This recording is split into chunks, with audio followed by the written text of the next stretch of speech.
So hey everyone, in this video we are going to implement user authentication within our backend project. Okay, so currently what the usual implementation which we would do for authorization of a user is by signing in a token. Like whenever the user logs in, we send back a token, right? So the token might expire like after 30 days. Okay, so till 30 days the user have to keep using that token. Once the token expires, the user has to re-log in, right? Let's say the hacker gets access to our access token, let's say after 10 days after we log in. So then the attacker will have access to your particular application for 20 days, right? So for 20 days until the user's token gets expired, the attacker will be logged into your application, which is actually not very good. Okay, so that's what we used to do previously. So you might have a question that why not we make it restricted to just 1 day. So after 1 day the access, basically the token will get expired, right? So basically that's not a usually a good user experience, because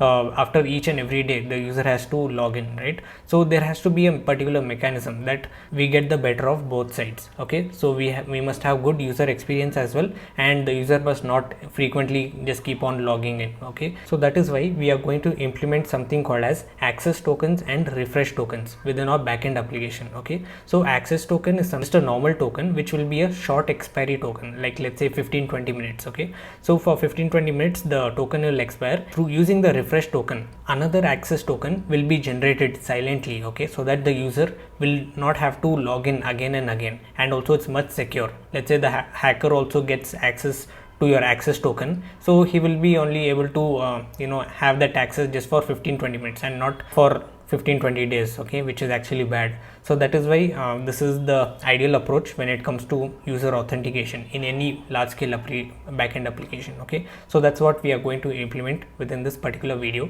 So let's get started. So first let us create a model to store all the access tokens and refresh tokens for a particular user. So an access token and a refresh token will be belonging to a user. Okay, an user object which is actually stored within our database, right? So whichever the user is logged in, so only that access token and refresh token will belong only to that user and not any other users. Okay, so we need to create that relationship within our database. So let's go to our database and create, sorry, not database, let's go to our models and create a model for storing our keys. So basically the tokens, so we can just call this keystore model.ts. okay, so inside this again I'm just going to create our schema. So is equal to new schema, which is coming from Mongoose. Alright, so within the schema the first property itself is the client itself. So this client will actually link to the user model that we have created, which we have over here. So I'm just going to call this client and going to give it a relationship. Okay, first is going to be the type, which is going to be of object ID. So we can just get that from schema dot types dot object ID, and then this is going to be of required true. So we just want to assign a access and refresh token to an anonymous user, so required and set that to true. Okay, then we want the reference itself. Okay, so which table or which collection does this actually refer to? So this is going to be the user, so make sure that this actually matches the name of your database that is defined within our user. So basically this one, user document name, and then we want the keys itself. So first thing is going to be the access token and then the refresh token. Okay, so what I just thought is, instead of just creating specifically for the access and refresh tokens, maybe in the future we might want to create more and more keys, right? So we might have to create another model and store that. So we can just make this generic by just saying primary key, which will actually hold the access token. So this is going to be of type string. Okay, make sure this is an uppercase string. Okay, then we have the required. Okay, so this is going to be required, and finally we just want to set trim to true, just to trim off white spaces. Okay, so let's do the same for the secondary key as well, which I'm just going to duplicate this and call this secondary key.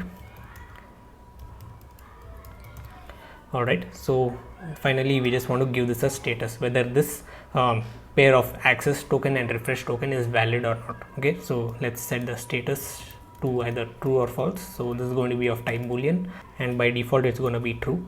Alright, and then finally we just want the created at and updated at fields, which actually is done by the timestamps, which you can just provide over here saying timestamps to true, and we don't need the version key, and we can just set that to false. Okay, so this is the schema. So now let's also set an index for this. So I'm just going to say schema.index. So first I'm going to set an index to the client itself, so basically querying access tokens and refresh tokens based on this user. So let's set client, and the value is going to be 1. Okay, so which means we have set the index to that, and also we need two more things. So just by accessing the primary key, basically the access token, and I'm going to set that to 1, and also the same for the refresh token, okay, which is the secondary key,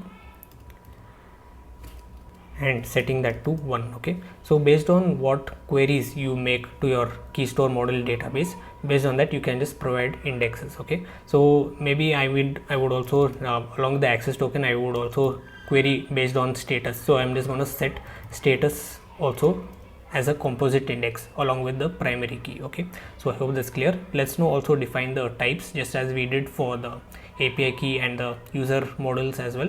So just so that we can just get good TypeScript support. So I'm just going to create an interface here. So let us export default interface. Okay, I'm just going to call this Keystore doc and just use AI to just complete all of this for me. And first is going to be the object ID itself. So I'm just going to set underscore ID, and which is going to be of type string, and then the client. Okay, so basically the client is going to be of the user type, which we had actually exported within the user model. So let us import that. So that's called as the user doc, and then we have the primary key, the secondary key, and the status, which is going to be a boolean. Okay, and then we basically set the document name to, let's say, Keystore, and also the collection name, let's call this Keystore itself, or Keystores, it's fine. After that, let's assign the type to this model, so Keystore doc, and let's finally export our model itself. Okay, so to export it, I'm just going to say export const Keystore model. Okay, and this is going to be the model itself coming from Mongoose, and this is going to take in the document name, yes, and then the schema itself. So just follow the particular order, just as we did within our previous videos. So document name, schema, and then the collection name. Okay, just so if you want to take the previous models for reference. So collection name, and also let's give the type of this to the Keystore doc. Alright, so our model is ready now. Let us now go to the controllers and create a controller for the Keystore model. So let's call this Keystore controller. So let's create an async function called create. Okay, so this is basically to create a access token and a refresh token based on the user credentials, so based on the user that is logged in. So let's receive the client itself, so the user, and then the primary and the secondary key. Alright, and also let's assign the types of this. So this is going to be of type user doc, and then the primary key, which is of type string, and so is the secondary key. Okay, so now inside this, I'm just going to make a query to our Keystore model to create a record, okay, based on these parameters. You can call this keys, and I'm going to call await the Keystore model, which I'm going to auto import dot create, and this is going to take in all the parameters. Okay, so if you just hover on this, it will just give you what all it needs. Okay, so we need the client itself, which is going to be of type user doc. So let's say client, let's pass in client inside this object, and then pass in the primary key, then the secondary key. Okay, all of this will be generating within the user controller, by the way. So whenever the user successfully logs in, and yeah, that's it. We can just return the keys. Okay, so this is just to create an access token. We will be creating other methods like to find based on the access token and refresh token. So for now, let's just create a simple function for creating a key pair. So let's finally export these. So export the create function. Alright, so now we can go to the user controller and whenever the user makes a successful login, so the control will reach over here where we have this generate token function which was actually there within our boilerplate code. So we can just ignore this and bring our own implementation using the access token and refresh tokens. So currently we just don't want to send in the access token in the raw format, so we just want to encode that using JWT and then send it back to the user or the client side. Okay, so we just want to expose some sensitive information. So previously what we used to do is we used to encode all the user information along with the actual token for basically the login token, and then we encrypt it and then send it back. So currently we need to encrypt the access token itself inside JWT and then send back to the user. Okay, and then when the user like tries to access some particular route, so which is actually restricted and which needs the user to be logged in, so we just decode the particular token, so basically the JWT token which consists of the access token, and then validate it and then go to the next middleware, okay, or the next check if there is any. So that is why we might want to implement such kind of things. So we just don't want to pass in sensitive information to the client, so we just want to encode that using a particular secret key and a hashing algorithm, and that's what JWT lets us do. So let us go to the document. So as you can see, this is a JWT debugger which will contain the token something like this. So this is a JWT token, and this will contain all the different information as we encrypt the payload inside it. So this is the actual payload, which is just an example where we have passed in the name, admin, and issued at, and also the subject, which is just an ID, and then what is the hashing algorithm, that is HS256, and also what is the actual secret, which will actually be mixed when it actually encodes this payload. Okay, so without this secret we cannot decode it. So these are the different parameters we might want to consider while encoding anything. Okay, so let us go ahead and install JWT. So let's do a npm install JWT, and okay, so once that's done, we can just go into the core folder and create a file for the JWT itself, which will just be certain functions which will actually help us encoding, decoding, and validating the token. So let's go in here. The first thing is we want to create the JWT payload. So the payload will consist of many parameters. Like first thing is the access token which we want to encode, and also other different parameters which I'll come to it. So let's export a class this time. Okay, so we are not using the interface from TypeScript, so we just say JWT payload, and inside this we define our constructor. So this constructor will take in various parameters and then create the payload. Okay, and whenever we want to encode some information, we create an instance of this particular class, and then it will validate if we are having all the different parameters before it even encodes. Okay, so we just want to set the first thing as the issuer, ISS, which stands for issuer. Basically issuer is the owner of this particular backend project which a company is actually running it. Okay, so if I'm running a company called To Do, okay, so I'm the owner of it, so I'm the issuer. So basically that will be the thing. So this is not just my own implementation or my own idea of coming this is just a standard practice when it comes to encoding any kind of information using JWT. Okay, so one is the issuer, sorry, it should just receive issuer, and this is of type string. Okay, and then we receive the audience, so basically for whom we are providing this token to. So basically on the client side, so we will all be defining this within our environment variables. So let's first complete this.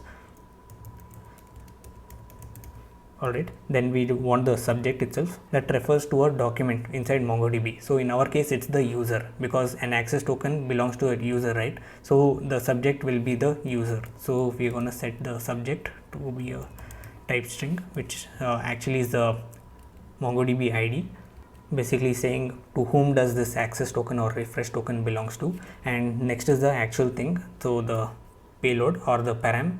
So we can just say param is actually the containing access token or the refresh token. Okay, so that is also going to be of type string. And then finally we want the validity, how long is this token actually valid. So, and this is going to be of type number.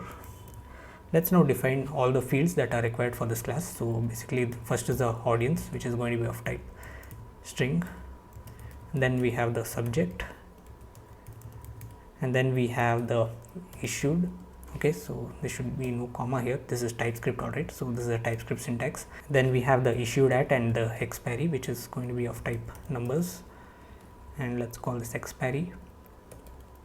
exp, and then we have the parameter, so we can just call this prm, so basically short for param and of type string.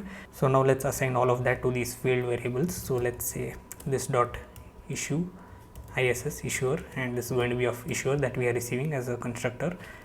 And then we have the audience and the subject, so let's say audience and get that from the constructor, and then the subject.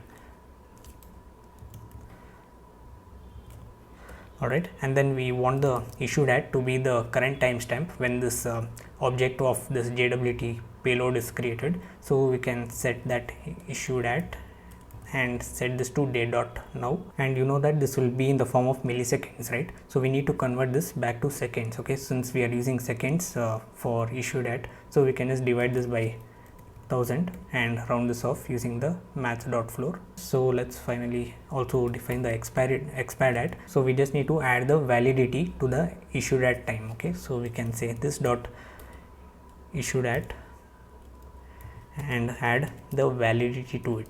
Okay, and then finally the param, so this dot prm, set that to param. Okay, so we have just chosen different names so that this variable doesn't conflict. So we have just created the JWT payload. So whenever we want to create a JWT, we just set new JWT payload and then pass in those parameters to this constructor. Okay, so we just now create those functions to encode, decode and validate the actual JWT tokens. Okay, so let's create a function to encode so this will receive the payload and then the secret. Okay, so the payload is going to be of type JWT payload, so basically this class itself, and then the secret which is going to be of type string, and this will return a promise of type string. So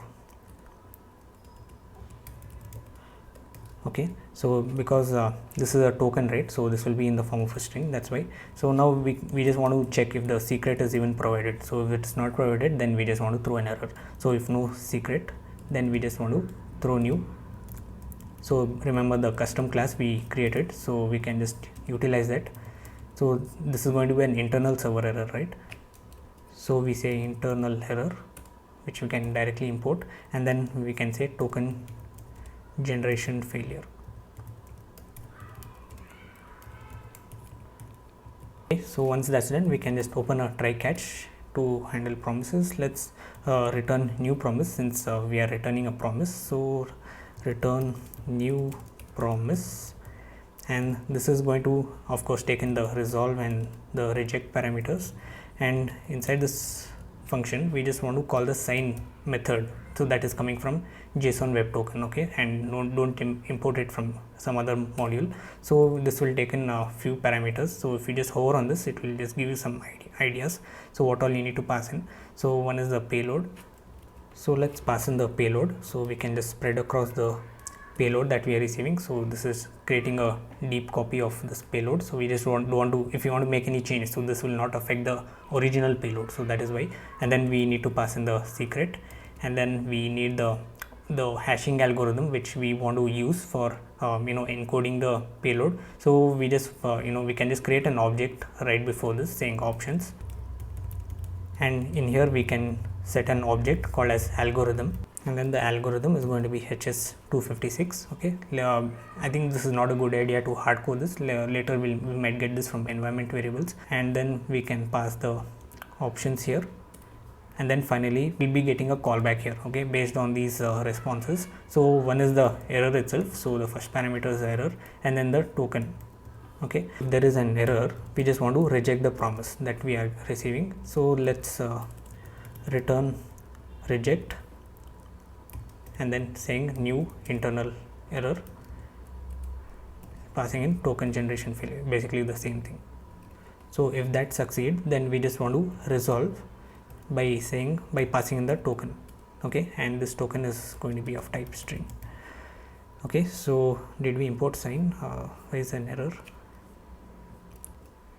So it says is not assignable to parameter of type sign in options. Let's provide the type for this options, and let's import that from JSON web token, and that should fix it. Throw the same error when there is any exception within or try catch. Okay, and I forgot the throw here. Okay, so our function to encode payload is done. Let's also create one to decode it. So let's call this decode, and this is going to just receive the token itself, which is going to be of type string, and of course this is going to return a promise of the type JWT token, okay, sorry, JWT payload. Okay, so once that's done, we can first check if the token is even there. So if no token, then we just want to throw new internal error, token decoding failure. Okay, so once the token is there, so we can open a try catch and then get the actual decoding of the token. So we can set decoded, so decoded token, and we can now import the decode function from JWT. So basically the decode function of JWT conflicts with our function name, so let's manually import that and give that an alias. So let's call this decode, and we can say as maybe JWT decode. Okay, so we can use that JWT decode here, and then we can pass in our token. Okay, so now we just need to check if there is an actual decode that was happened or not. So if no decoded, then we can throw new bad token error. So we have already created a class for that, so to handle bad token errors, so it's right here, which you can directly import. So then we can just pass in some message or just leave it blank. Okay, so that will take care of it, and then we can just finally return the decoded. Has an property called payload, right? So dot payload, and then we can just annotate the type of that to JWT payload. Okay, so here we are getting a TypeScript error saying that this can either be a string or JWT payload. So we can also do the check over here itself, saying if decoded or the type of the actual decoded value is a string or an object. Okay, so we can just say type of the decoded object is equal to string, then we just throw the error. Okay, so that should get rid of that error, and finally if there is an error, then we just throw bad token error. Okay, so there's a, and yeah, of course this function has to be asynchronous, so since we are using promises here. Okay, so this is a function which will actually decode a token. So let's now create our final function that is used to validate the token. Okay, let's grab this same thing and call this validate. Okay, and this is going to be token validation failure. Now inside this, we just want to just call the verify method that is provided by JWT itself. Okay, by passing in all of these parameters just as we encode a token. Okay, so let's copy this whole thing and then paste it here, and then just replace this with verify. Okay, so that is coming from JSON web token, and of course in addition to the token is also going to receive the secret. So secret, and this is of type string. So let's clear this out, and the first thing to be passed in to this verify function is the token itself which we are receiving, and then we pass in the secret, as you know, and this will actually return as a callback function with the error and the decoded token this time. Okay, so previously it used to encode, and this time it decodes and then it verifies. Okay, so we just need to verify those with our tokens basically. So this basically if there is any error, so this can be of two errors. One is if the token is expired or if the token is invalid. Okay, so we can just check that from the error object itself. So if the error is equal to error.name, so if that equals token expired error. Okay, so when we get a token expired error, so the error.name, so the value will be exactly this. Okay, so we reject the error saying new token expired error, and if you want we can pass in anything, so make sure you call this, and if it is some other error, then we just want to say bad token error. Okay, so let's go outside this and reject the promise saying it's a bad token error. Okay, so I know all of this stuff is quite repetitive, so it's necessary for us to build a strong JWT validation system. So yeah, these are the three functions. So basically one is to encode a particular payload, whatever we pass in, then decode it and then validate it. Okay, I forgot to put in the error check here. So if there is an error, then implement this logic, and this has to go inside this. Okay, sorry for this. and also let's finally resolve the promise if there is no error by passing in the decoded value of this. Okay, so and this is going to be of type JWT payload. Okay, so we have completed our 3 functions. Let's now finally export all of them. So export default the 3 things, so we can just pass this like an object, so where we can just import that, and we can just say dot encode, decode or validate. So decode and then validate. So this is done. Let's now finally create our function to create those tokens. So once the user authentication is done, we want to create those tokens, right, by making use of these functions that we created once to encode, decode and validate. So let's go to the utils within the auth folder. So I just realized we also need to create those environment variables, right? So that we actually need, like the issuer, audience, the token secret and the hashing algorithm. So let's go to our .env.example. So this is just an example file. So the main will have to be done in the .env file. So let's go ahead and create environment variable for the token issuer. Okay, so this is just going to be some value. So I can just set this to do backend. Okay, then we have the token audience and then the secret. So I can just replace this with token audience, and then we have the secret, not succeedance, then the secret, and then finally the algorithm. Alright, so let's replace all of these values. So the audience is going to be from the client side, right? So I can just replace backend with, let's say, front end or client, whatever you feel like. So front end, and then the secret. So we can just set this to some value like ABC 1 2 3 DEF something. Alright, then the algorithm is going to be HS256. So this is a standard hashing algorithm for JWT. So then we also need the expiry time, right? So when does the token expire? So we can just set access token validity, and this is going to be in seconds. So we can just say seconds, and this is going to be 3600 seconds. And also let's set the same for the refresh token as well. Okay, and this is going to be 1 day, which is 86,400 seconds. Alright, so let's go ahead and use all of these environment variables. So within the config file, if you remember, which will store all of our backend settings for our project, including all the environment variables and then exporting it. So this is kind of a standard practice in any backend project, so it's always a good one. So let us export one for the token. Okay, so const, let's call this token info. Okay, and let's assign that to an object and assign each of that to from the environment variables. So I've just created an object with all the different token information, like related to the validity, the issuer, audience and all of this, so that we can just go ahead and use this, okay, whenever we want to create a token from all of this information that we have. And all of these are coming from the environment variables. So if we do not find them within our environment variables, so the default value is going to be this. Okay, so this issue is usually comes during production. Like if you are deploying this application, there we need to provide the environment variables. So in case if we have missed providing these environment variables, so it will grab the default values. Okay, so let's now go ahead and start working on this. So let's go to the auth utils.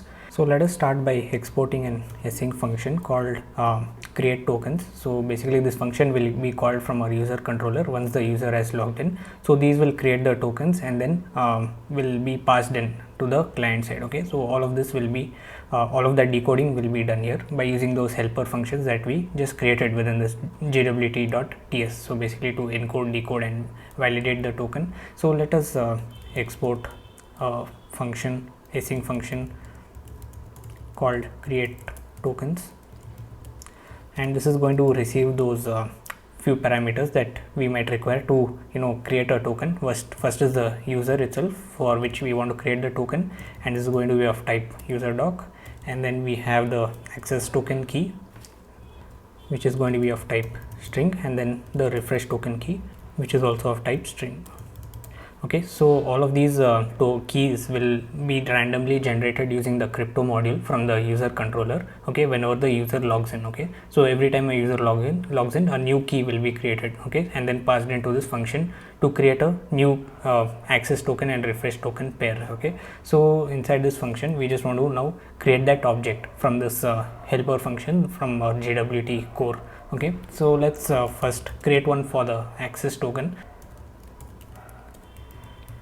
And I'm going to use the, basically this will return a promise, right? So the jwt.encode function, so if you remember, this actually returns a promise. Okay, so that's why we are using await jwt.encode, and here we just want to construct our payload by using that jwt payload, that class which we created. So new jwt payload, and then we pass in all the information. So if you hover on this, it will give you all the required parameters to create this object. Let's first pass in the issuer, audience, and whatever we see over here. So we can get the issuer from the config file. So token info, that's the name we have given, dot issuer. Fine. Then the audience, so token info dot audience. Then we have the user ID, so basically the subject. Okay, so you must actually pass in order, so you can just hover on this, you can just see subject, then parameter, and then validity. So for the subject, we just want to pass in the user ID for which we want to create the access token for. So we can just set user dot underscore ID. This is in the form of a string, right? So we need to convert that from a MongoDB ID to a string, and then we are passing the access token key that we are receiving, and then finally the validity. Okay, so token info dot validity, so that is going to be access token validity, since we are creating this for the access token. Okay, and same way we are going to replicate this for the refresh token as well. So let us import JWT and dot encode. It expects 2 arguments but got 1. So basically this is just the JWT payload. The other thing, if you remember, we need to pass in the secret, right? So the secret is also coming from our environment variables, so we can pass in token info dot secret. Okay, so here's an error. So it says user dot underscore ID is of type unknown. So let's go inside this user doc and also define a underscore ID property, which is going to be of type dot object ID. So okay, so once we do that, that error should go away. So now let's put a check over here if our access token is actually created or not. So if not access token, then we just throw new internal error. So internal error, and if you want, we can just pass in something, or can just leave it blank, that will take care. And we need to replicate this the same for the refresh token as well. So let us duplicate the same logic to the refresh token and replacing all of this to be the refresh token. Alright, so that's done. Let's now finally return these 2 tokens. So return access tokens, so we want to return in the form of an object, access token and refresh token. So now let us create another function to get the access token from the request headers. So I'm just gonna export this saying const get access token. Okay, and this is going to actually receive the authorization itself, so from the headers. So I'm just gonna say authorization, which is a very difficult word to type, and this is going to be of type string. And after this, we are just gonna check if that is there first of all. Okay, if no authorization, then we just want to throw new error. So throw new bad request error saying invalid authorization. Okay, so this is a bad request error if there is a no auth header. Okay, so then we just want to check if that starts with bearer. Okay, so if the authorization dot starts with and with the string called bearer, make sure you spell this right, and if that doesn't exist, then we just again want to do the same thing. So throw new bad request error. Okay, saying this time this is invalid authorization, again same, and then we just want to return the token. Okay, from the bearer. So we just want to split the bearer token and by a white space and get the only the token. Okay, and then return it. So we can just directly return authorization dot we can just use the split method since this is a string, so we can just split based on a white space, and this will be converted into an array based on this white space, and we just want to grab the next one. So basically the second element which will contain the actual token. Okay, so this is the method to get the access token, where we will pass in the authorization header, and then one final thing is to validate the token data. So we can just do an export const validate token data, and again this is going to basically take in the payload. Okay, so the JWT payload. Okay, and based on that we can validate it. So we can just directly import the JWT payload, and this is going to return a true or false value. So just setting this to boolean, and inside this function we just want to check if the payload that we are using it, if we are checking each and everything that are actually there. So basically the issuer, audience, all of that which we actually defined within over here. So all of these things must be contained within the payload. If not, we just want to throw the error, and also we want to strictly check the types as well. So this is a good design practice, so for validating any token data. So we just want to put in a multiple if checks. So here we want to check if the payload even exists. So if it exists, then we just want to check if the payload dot issuer exists, payload dot issuer, that is ISS, and next we want to check is the subject, audience, and all of that. So I can just duplicate this a few more times just to save some time. Then we want the audience, then the subject, then the parameter itself, then finally we want to check if the issuer is the actual issuer that we have within our backend. Okay, so if that does not equal to the the token info that we have within our config dot issuer. Okay, so that's also a check over there. So and let's remove this not here, and after that let's also check if the audience is the actual token info dot audience. So we can just replicate this and set this to audience and token info dot audience, and finally we just want to check if the subject, remember I told you that this is actually the user ID to which this access token belongs to. So we just want to check if that is the actual MongoDB ID. Okay, so for that we can just import the types from Mongoose, and then we just want to check if that is an object ID. Okay, so this has a method called as isValid. Okay, and then we pass in the payload dot subject. Okay, so we are checking if this is not valid. So if any of one of these are if doesn't obey, then we just want to throw some error. Okay, throw new bad request error, and by saying invalid access token. All right, so that's done. Let's now export this. So finally, if all of these checks pass, then we return true. Okay, so let's save this, and let's now finally go to our user controller, where when the user actually logs in and it is a valid login, then we just want to generate these tokens. Okay, so first let us create a access token key and refresh token key that are actually required to create these tokens. So we can just use the built-in crypto module from Node.js to kind of create this. So I'm just going to call this access token key, and this is going to be coming from the crypto module. So once we import it, we have a function called random bytes. So basically we want a 64 byte string, and we just want to use the toString function, and by passing in the exact format. So this is going to be of hexadecimal type. Okay, so toString dot toString. Okay, let's replicate the same for the refresh token as well. Okay,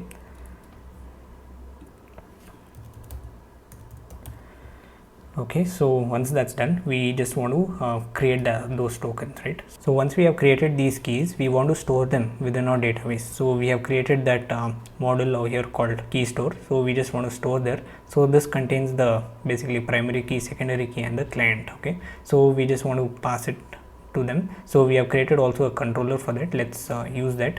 So we can just say await the create function. So that is coming from Keystore controller. So we can now pass in the user, and then the access token key, and then the refresh token key. Okay, so this will create the key pairs of this access token key and refresh token key, and now we just want to create the actual token that will be sent to the client. Okay, by using those that create token function from our from our utils. So this function. Okay, so once we have auto imported that, we can just pass in user, access token key, and then the refresh token key.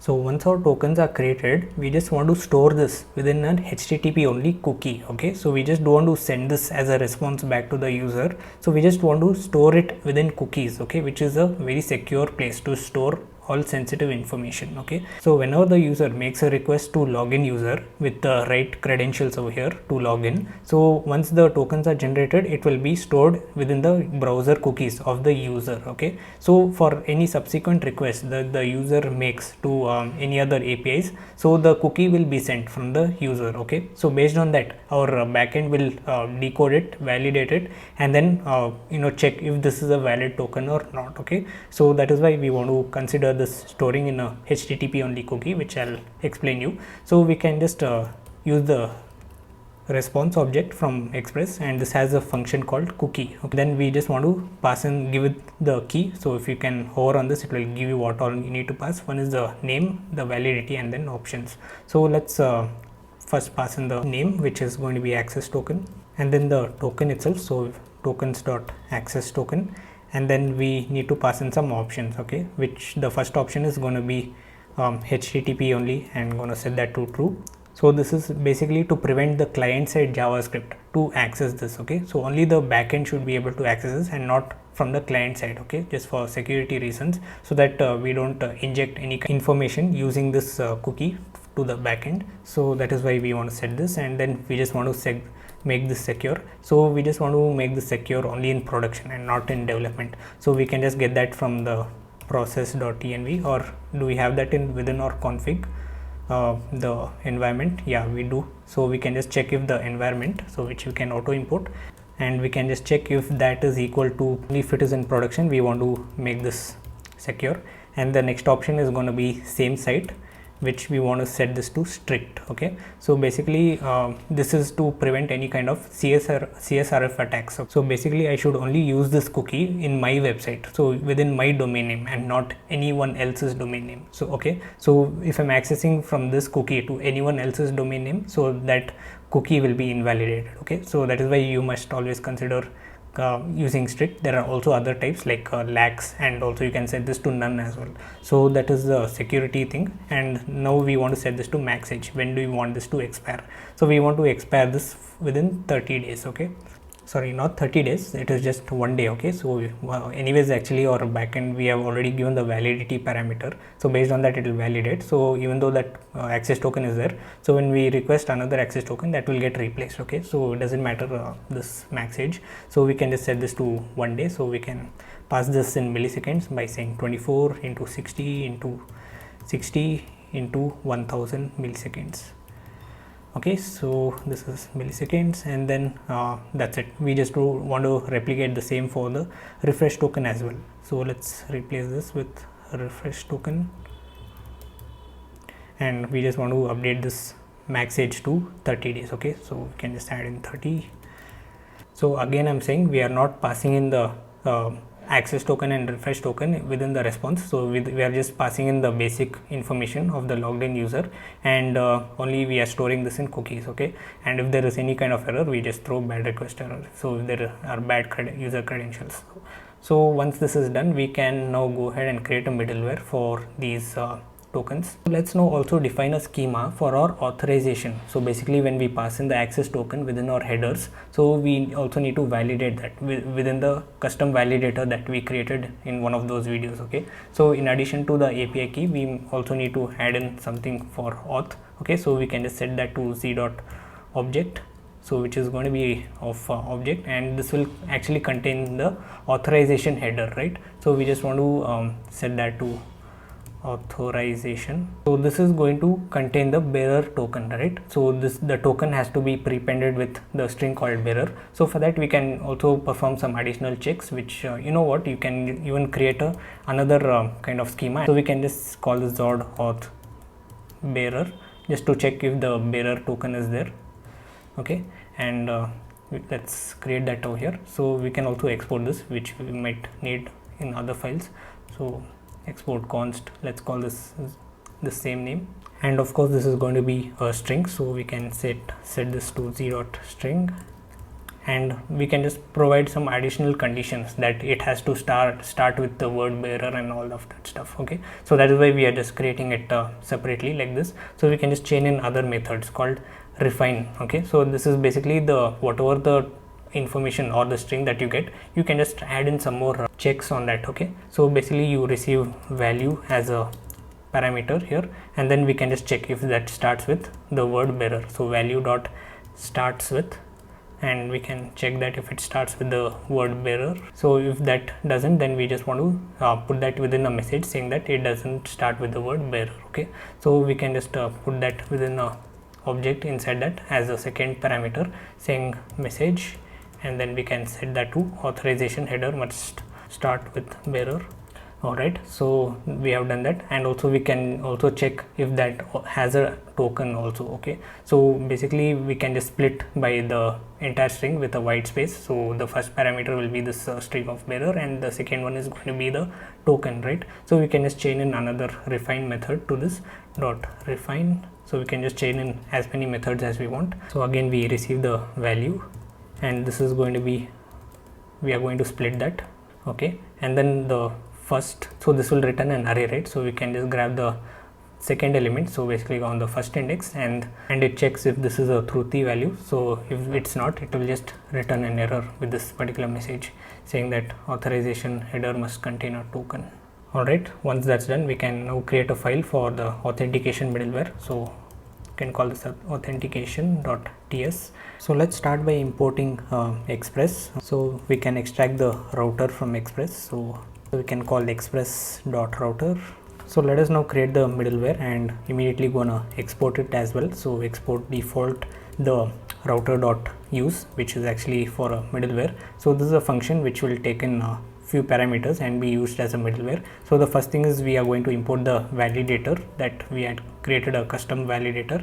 So that is going to be called validate request, or we can just rename this to just validator.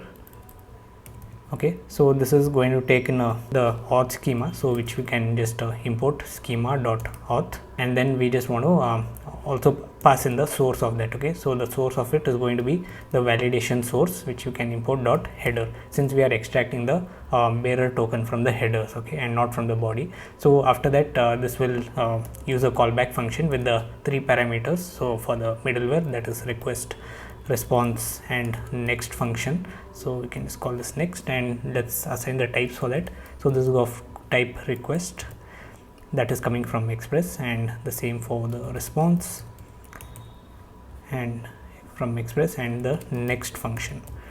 Alright, so within this function we are going to write in our middleware logic. So first we want to extract the access token from the headers. Okay, so now let us grab the access token from the request headers. Remember, we had created a function within our utils file called as get access token, where we can just pass in the authorization. So I'm just going to store that within the request object itself. So I can just say request dot access token, so that we don't, every time the user doesn't have to provide the access token, and we can now get the access token by importing that particular function, and now we can just pass in our authorization headers dot authorization.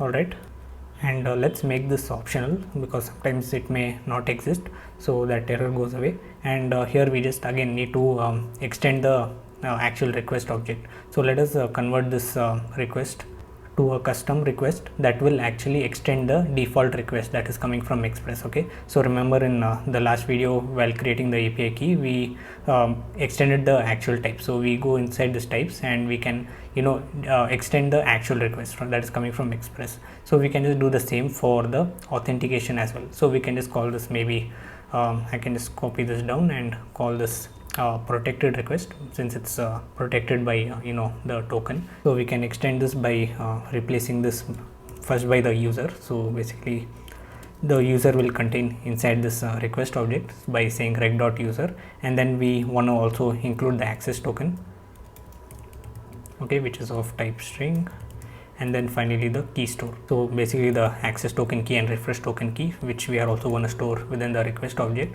So that's why we are going to say keystore, and this is going to be of type keystore. So basically the keystore model, keystore doc. Okay, so now we can just save this, and so now we can replace this with protected request. So now let's open a try catch and validate the token that we are receiving in our headers. So we can just get the payload. So basically after validating we receive the payload, so we can just use await JWT. So basically this file over here we had created a method called validate, right? So if you remember this validate function which will validate the actual token with the passed in secret. So we just need to pass in those two things. So one thing is the access token, so we can pass in rec dot access token which we had just set over here, and then we pass in the secret. Okay, so we can just get that from the token info, so from our config file dot secret.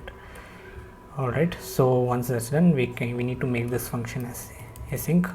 So now we have received the payload. Okay, so if you go inside this function, this will actually receive a JWT payload, and this JWT payload also we need to verify that. So we have also created that function within our utils over here, so that is to verify the token data. This function is to validate the access token, and we receive the payload. So now we need to validate the token data. Okay, so now we can just call the validate token data and pass in the payload like this.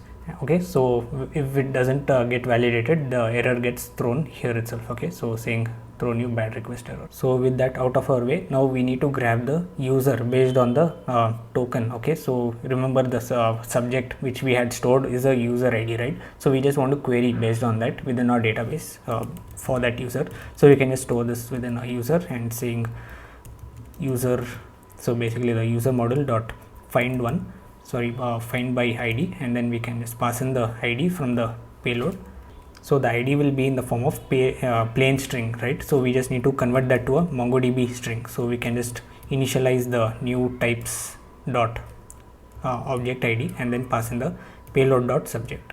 Okay, so once we get the user, so we just need to check. If user doesn't exist, then we just want to throw new bad request error saying user doesn't exist.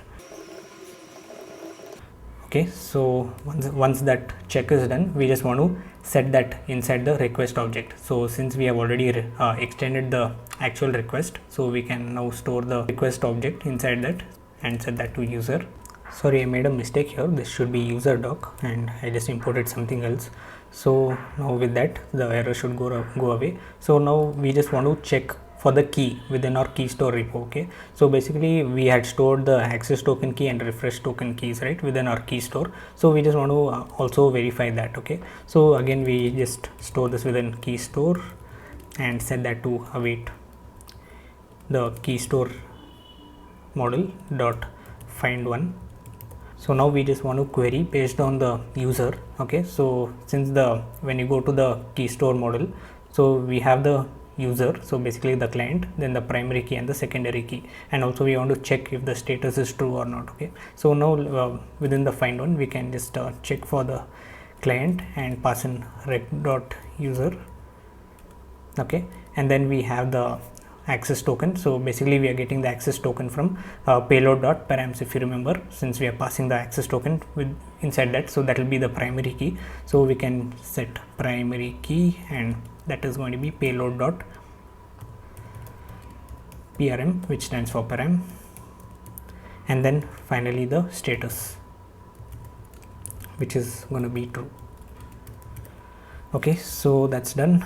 So now if we do not find anything from our Keystore, then we just want to throw a invalid access token. Okay, so if no Keystore, then throw new error saying invalid access token. So I can just copy this, throw new bad request error, invalid access token. Okay, so once the Keystore is found, we just want to again assign that, as I told, since we have already extended from the request object from this file, okay, the Keystore. So we can now go ahead and assign that rec dot Keystore and set that to this Keystore. Okay, so yeah, that's it. So now we can just finally throw if any an exception error is there. So we can, maybe the token is expired, so we can just throw new token expired error. Okay, saying that token expired. Okay, so yeah, that's it, and finally don't forget to call next, okay, otherwise it will get stuck within the same function. Okay, so there's an error here which we need to fix. So I have fixed the error because I hadn't handled this inside the async handler. So that async handler is coming from this particular file. Okay, so basically this is just like a short form. It's so you don't have to like handle promises for every function that you write. Okay, so this is the file actually. If I'm not sure if I have already explained this, so you can just have a look at this, and then you can just implement the same if you get any errors over here. Okay, so with that, then we can now just save this. So finally, after a very long journey, we have completed the access token, refresh token, and we just need to now do is use this particular middleware. Okay, so I know this is a lot of checks that we are doing, and you might think this is even necessary. Yes, it is, because in any large scale backend projects, authentication is a very crucial feature which has to be implemented in a very robust way inside a backend. So if there is a weak implementation of authentication in backend, then the backend would be very sensitive towards attacks. Okay, so that's why we just want to implement in this way. So now let's go ahead and use this particular middleware for authentication. So let's go to the to do routes inside the routes, and let's apply this particular authentication middleware to get all the to-dos. Okay, so without you logging in, you cannot get all your to-dos. Okay, so we can import authentication from our middleware. So and then we can just assign this over here like so. Okay, so now let's go ahead and test this. So now I am in Postman. So if I hit the route API/user/login, and with passing in the email and the password. So now if I click on send, so make sure that these email and password are right. So we should be getting back the user information, and especially if we go to the cookies, and now you see that we are getting two additional cookies. One is the access token and then the refresh token. So this cookie was actually there previously when I was testing without these access token refresh tokens. So the main thing to consider here is the access and refresh tokens. Okay, so now you see that we have all the other parameters saying that HTTP only is true, whatever the options that we had passed while storing this cookie. So you see that this expires basically the next day as I'm recording this video. And if you have a look at this token over here, so if I just copy this, and now I have pasted it within this JWT debugger. So I have just pasted my access token over here. So you see that all the decoded payload is now available. So if you remember, I had set the issuer to be to do backend and audience as to do frontend, and this is the subject, which is actually the user ID which I have actually logged in with. So you see that the user ID ends with BB2C, and here as well. Okay, and this is issued at timestamp, and it expires basically in after 1 hour. Okay, so this is the important thing, that is issued at and expired at over here. So this will be expiring like after 1 day. So since I had set the expiry to be after 1 day, so actually this is just for 1 hour. So for the token that I had set the expiry to, so once this expired, this will actually create a new access token through this refresh token. Okay, so it doesn't matter if it stays over here. So after 1 hour, this token will be invalid. Okay, then we'll have to create a new access token using this refresh token, and once this refresh token gets expired, the user has to again relog in. Okay, so all of this logic has to be implemented on the client side, so basically in the browser. Like for example, the user gets a 401 status code like saying invalid access token. That time the browser will silently, using this refresh token, will be grabbing this, will be making a request again to the access token and get a fresh access token. Okay, so again this refresh token, once this gets expired, that is basically after 30 days, again the user has to log in again. So basically these two tokens will be again refreshed. Okay, so this is the basic workflow of the access tokens and refresh tokens. So you can also just find out how you can implement this on the front end, basically if you're building any kind of React application. So basically for every 1 hour, the client has to make a request to check if the access token is still valid or not from the cookies 200 status code. That means that it's still valid. If not, using this refresh token, it will silently refresh this access token. Okay, so that is how we need to implement from the front end. And after that, this is the param. Okay, so basically the actual access token. So I just went ahead of time and created this controller for the refresh access token, so that I just don't bore you with the same stuff again and again. So we have implemented all of this previously, so I'll just take you step by step what we are actually doing in this particular controller.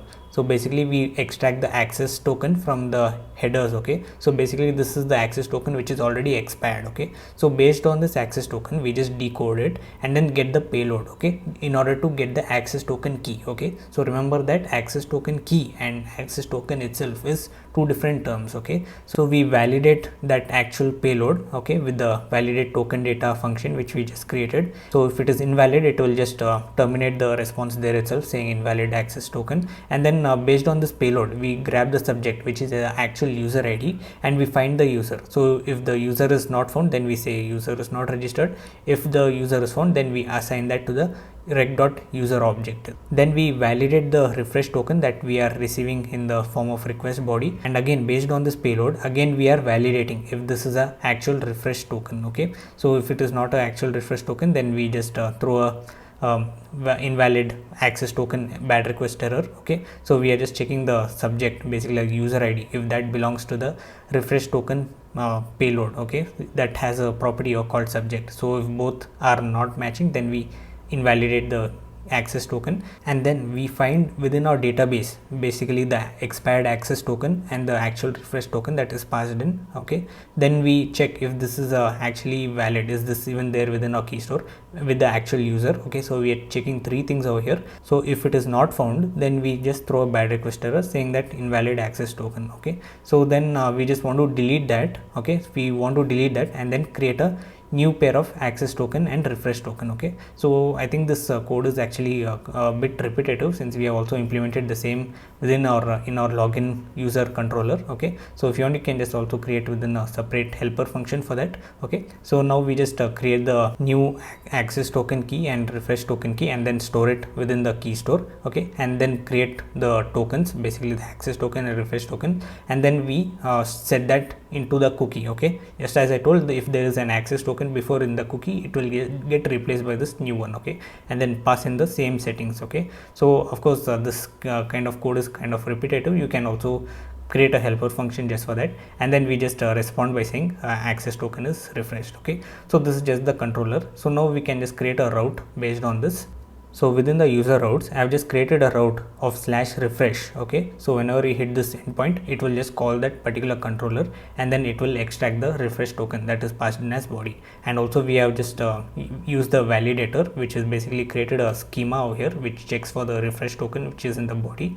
So if it is not there, then we just throw an error there itself within the validator saying that the actual thing is not there, and then we check the source of that is body, and then once that validation is done, then we call the refresh access token controller. Okay, so let us now go ahead and test this. So before this, I just made a small mistake. So within the JWT.ts, okay, so I had previously written decoded.payload. Okay, so I just changed this back to just decoded because there's no object called payload. I just tested it and lately realized that. Okay, so sorry for this. You can just remove this payload over there and just return decoded. Okay, so now just for the sake of testing, I'm just going to the config file and I'm just gonna reset the access token validity to just 30 seconds. Okay, just so that I just wanted to get it expired very soon, and then I'm just gonna test it based on that. So I'll just replace this with just 30 seconds. Okay, so we can just pass it like this, and we can now go to Postman and just test this out.